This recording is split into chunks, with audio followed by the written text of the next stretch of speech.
The Cleveland Cavaliers are off to a blistering start as one of only two undefeated teams, and I believe that they have now tied a franchise record for their starting out 8-0. That is absolutely amazing, and we're going to talk all about them, which players are standing out, which ones aren't. There's not really anybody that's not, in particular when you've got 8-0 going with a 10-man rotation. We're going to talk about their best lineups and more, but I really wanted to shine a light on these guys. Make sure you hit that thumbs up and subscribe if you are new to the Basketball Bulletin, where we cover all of the teams league-wide, all the news as it comes out as well.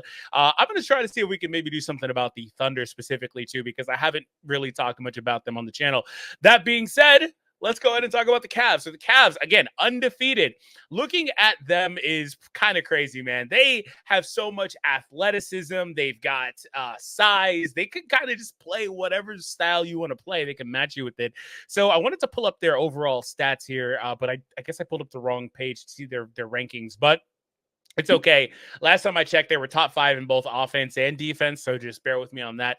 But I wanted to pull up their player production. So let's see what we have here. So the first thing I noticed here was the minute allocation here. So they're not really leaning too heavily on the starters more than you would like. They're getting all their guys about 30 minutes for the starting group. So that's really cool. Like there's no 32s, 34s, 36s. Not that those will hamper these younger guys in particular, but it'll definitely help to keep them fresh because those minutes that they're not putting on these guys will add up. And the cool thing is that even though they're not having to lean so heavily, like Donovan Mitchell is giving you 29 minutes, 28, 29 between him and Garland. So even though they're not having to lean so heavily on these guys in particular, their bench has not been costing them games. And that is a huge thing. In fact, when they go to the bench and they plug in Caris LeVert, who is leading their team, by the way, in plus minus. Yeah, their sixth man is leading their team in plus minus. That's just crazy, man. He comes in and he gives them a jolt of energy, scoring prowess. He's been defending well as well. I really like Caris on this team, whereas at first he felt maybe a bit clunky when they first traded for him, but he's definitely made his role there stand out, and he's definitely made a home for himself, I think, in Cleveland. So moving on from that, I wanted to kind of just look at the overall points production. So Mitchell is leading the team at 23 points. He's also giving them 3 rebounds and 4 assists. Garland is giving them 20 points, 2 rebounds, and 6.5 assists. Mobley is giving them basically 18 points. And Mobley is one of the main reasons why their team has improved this year. I'm going to talk about Mobley specifically in a moment. But he's giving them 8 rebounds, 3 assists. He's giving them 2 blocks and 1 steal, basically here. Jared Allen giving them 1.5 blocks, 1 steal. He's giving them, where's it at? 11.6 rebounds and 15 points. Jarrett may be trying to campaign for an all-star spot this year, looking at that. I didn't know he was giving them 15 and 12. All right, so that's mostly it, but I do want to kind of I'm going to do this kind of rapid-fire style. Want to just kind of spotlight some of the bench guys. When they go to LeVert, like I mentioned earlier, giving them 12 points per game off the bench in 20 minutes. They go to Merrill, they go to Wade, they go to Niang, they go to Okoro, Ty Jerome as well, too. When they plug in any of these guys, it doesn't really start falling off. In fact, I think the only one of these guys that's actually getting regular minutes is a negative in any way, and that's Ty Jerome with a -1, basically, but that could just be lineup dependency stuff. So I talked about plus minus. I talked about Caris LeVert, Evan Mobley is second on the team at 11 with the plus minus. And so with him in particular, I wanted to pull up his year-over-year numbers. And this is where things I think are kind of interesting, because when you look at him at first glance, there's not a huge shift here. I mean, his numbers for scoring have gone up, but marginally. It's like, 2 points. That's a good number, right? It's not anything crazy, though, is my point, because as you see here, the attempts have also gone up. He's taking 2 more shots per game, but he's shooting 40% on the season, albeit with low volume. But that's a good start for him, taking 2 threes basically per game. I could live with that, right? But that's increased volume over last year, where he was at 1.2. So that is a nice bonus. He's been hitting his free throws, getting a little bit less than he's gotten for the last number of years of his career. Basically, this is the lowest of his career so far, but he's at 84%. So it's not a huge shift. That pretty much just means that he is improved at this, basically. So moving on from that, the rebounding numbers, again, they're a little bit down, but the minutes are also down, so you can maybe make that argument there. Assist numbers, turnovers, all that stuff is largely about the same for this guy. None of that's truly changing, but I think what's happening here is the combination of the way that they're using these players is really, really helping him out. It's decreasing the burden on him, and also they've been going to him at center a lot this year, and I really like that look, even though Allen, like we just looked at, has been awesome for them. Here's a look at their lineups, that their most used lineups, right? So to start things off, their starting group is basically even on the differential there, which is kind of interesting, but not a cause for concern or anything like that. But they've got 143 possessions with their starting group. Actually, Dean Wade is in there. I didn't even notice that was the change. So Dean Wade is in there as the primary group that they've used so far. Actually, no, he's the starter there, right? Am I tripping? He's the starter. Like I'm crazy, right? I'm crazy. He is the starter. Okay. I was like, why does that feel right but wrong at the same time? So yeah, anyway, their starting group. Dean Wade in there at the small forward position, Mobley, Allen, Mitchell, Garland, 143 reps. So obviously far and away the most used lineup, but again, basically breaking even. But when they start mixing and matching, they start getting kind of crazy. So Mitchell, Karis LeVert, Merrill, Georges Niang, and Evan Mobley at the center. That's the second most used lineup on this team. There are some that are close, but they're at a plus 50, basically. That lineup is blowing teams away. They have been absolutely lethal. 125 points per possession is hilarious. And that's their second most used lineup. It's not like it's one of these random ones at the bottom that's like plus 200 or something like that, right? That is one of the main reasons that they have been winning. And I think some of that's just the versatility of Evan Mobley now taking a little bit more threes, but shooting 40% on those, and just the spacing that they have with that. And then Donovan Mitchell, Karis LeVert getting downhill, right? So like Darius Garland, I like a lot. But I do like the athletic profile for this team when they kind of move away from him as the main guard out there, and they can have LeVert and Mitchell kind of as the main guards. They get a lot more downhill, in my opinion, but that's not a knock on Garland. Obviously, I think he's great. But the next most used lineup is at 49 instead of 52. They're plus 4.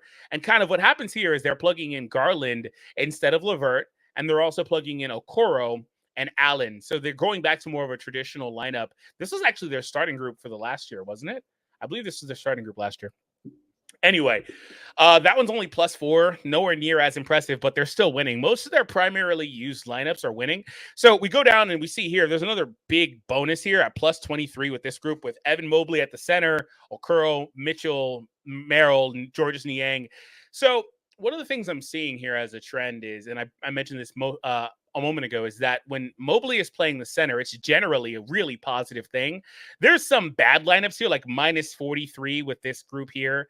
I mean, Ty Jerome is just, that's where he's in the negative group right there. That's kind of where he's in another negative group here with Mobley at the center. So I guess if you just remove Ty Jerome from this, it kind of doesn't really matter all that much. He's not getting the most minutes anyway. But like I said, he was the only guy in the rotation that was at least somewhat in the negative. But anyway, when you look at what they're doing with their groupings here, a lot of it is very positive with Mobley playing the center position for this team. But again, nothing to take away from Allen, because Allen also has his own situations where he is the primary guy out there and he's giving them what they need. But the key thing is that I really want to drive home for this team is the immense versatility that they have, and that they can play these guys in different positions and kind of just make things work. And like I said, they can morph this team to play however you need to play. Do you need to play fast? Do you need to play slow, muck it up a bit? Do you need to create in the half court? Do you need to run up and down? A little bit of the same thing, back and forth, what I just said, back to back there. But you can kind of just do a lot of things with this team, which is why they've been really successful. Now, I wanted to also take a look at their schedule, because I know that's going to be another one of the talking points for this team. So when did the season start? The season started the 28th, right? I believe it started right here. I believe this is right where it started. I'm pretty sure they didn't open their season against the Wizards, right? So we're going to start there. Oh, no. There it is. It says preseason. Okay. I was like, wait a minute. That still doesn't feel right. They opened against Toronto, got that win, then played Detroit, then played Washington. That's all pretty bleh competition, if we're being honest. They then play the Knicks, then they play the Lakers, the Magic, and then the Bucks. So the first 4 games were nothing. The first 3 or 4 games there were nothing. But then the next grouping, starting in week 2 from Knicks, Lakers, Magic, and Bucks, competition definitely got more intense there. The Bucks are on a bit of a downward spiral here right now. In fact, I think that's the game where they won with the buzzer beater, right? Magic, I think by this point, we're already missing Banchero, or maybe this is the game that he went out in. I'm not sure. So he was already out of the lineup by this point. Wendell Carter also, of course. So, yeah, that's another thing, too. But they did absolutely just obliterate the Lakers. And I think at that point, the Lakers were coming off their 3-game streak. So they were feeling pretty good about themselves. But yeah, they absolutely obliterated the Lakers. And having watched that game, the Lakers just had no answer for the double bigs that they were doing out there and just kind of the force that that team was playing with the Cavaliers. And then also the firepower that LeVert was giving them off the bench. The Lakers just did not have an answer for it. And I also didn't feel like LeBron came to play, which he typically does. Yeah, 26 points. You could look at the box score and say he had a good game, but I don't remember it being particularly impressive. AD really struggled in this game. That may be the worst game he's played all year, to be honest. But yeah, these guys kind of just got after from the jump, and it was kind of it, right? 16 points off the bench for LeVert. But I just love their minute distribution. Whereas contrary to that, the Lakers oftentimes, this one kind of, I think, because garbage time skewed it a little bit, but the Lakers rely a lot on their starting group, where a lot of their guys are playing 32, 34 minutes per game. But yeah, we move on from the Lakers game, and then we see the Magic, like I said, the Bucks back to back, both wins. They won by 3 points total between 2 games. So they've been kind of flirting with the loss, I guess. But I don't know that they'll get it tonight when they play against the Pelicans. I am not so sure that'll happen. They're not going to go undefeated. You know what'll be the real test? I actually am curious about this Golden State game. Both of these teams are top 2 seeds per conference. I believe Golden State is still the 2nd seed in the West. And the Golden State Warriors also got back Steph. It's going to be a really interesting battle to see the way that these two teams can kind of stack up there. I wanted to see the 3-point attempts for these teams. So the 3-point attempts, Golden State is 4th in 3-point attempts. And then also for the Cavaliers, the Lakers at the very bottom. Cavaliers are 17th. They take 36 per game, while the Warriors take 42. So not a huge discrepancy there. And that's one of the things that's really going to determine how this plays out. But look at their numbers offensively and defensively. They're both, I believe, top 3 in terms of this as well. The Warriors, they've had some nail-biter close games too, a little bit if I remember correctly, but they've also played some lesser competition, but I don't want to say that to take anything away from them. I think they've gotten great production from some of their guys like Buddy Hield. Wiggins has been awesome, I think. And I think a number of their guys have been awesome so far this season, especially because they were able to still get a few wins without Steph playing for them. So I think that's the game I'm really looking for. Sorry, Pelicans fans. I don't mean to kind of just overlook the Pelicans. I don't really expect them to win this one, though. But maybe they will. Like I said, I think the Cavs have been kind of flirting with the loss for a while. But nonetheless, I think the Cavs have been absolutely amazing this year. And the way that they have been playing with, like I said, the combinations that they can put out there, as you see, Mobley has been one of the main reasons. And I largely talked about his 3-ball and spacing the floor for them. But make no mistake, he's one of the rare guys. I'll end on this. He's one of the rare guys in the NBA that can kind of play that extremely versatile defensive role where you could put him out on the perimeter. He's got quick feet. He's athletic. He's able to move. He's fast. And you could put him out there and let him switch, right? And he could also defend the rim for you. So, like, the Cavs, I think, while I don't know that anybody expected them to start this hot, but I think the Cavs are a team that you have to definitely prepare for in a playoff series and also keep your eyes on. I know it's really early. It's 8 or 9 games into the season, but you've got to keep your eyes on these guys because I think they're going to be prime position for a top 3 or so seed, especially given the way that several Eastern Conference teams that are expected to be in that area have started slow, like the Bucks or the Knicks kind of just playing about 500 ball. But I do think the Cavs, with the continuity that they have from having this roster for a couple of years and kind of adding on the margins, internal improvement, new coach as well. I haven't mentioned that too. I believe Kenny Atkinson is the coach now, and he's definitely empowered his guys. And I just think that the Cavs are going to be an interesting team to watch. But speaking of interesting teams to watch for the opposite reason, recently Trevor and I covered the Philadelphia 76ers. You guys can check that video out on the screen right now before you go. Trust me, you're not going to want to miss it.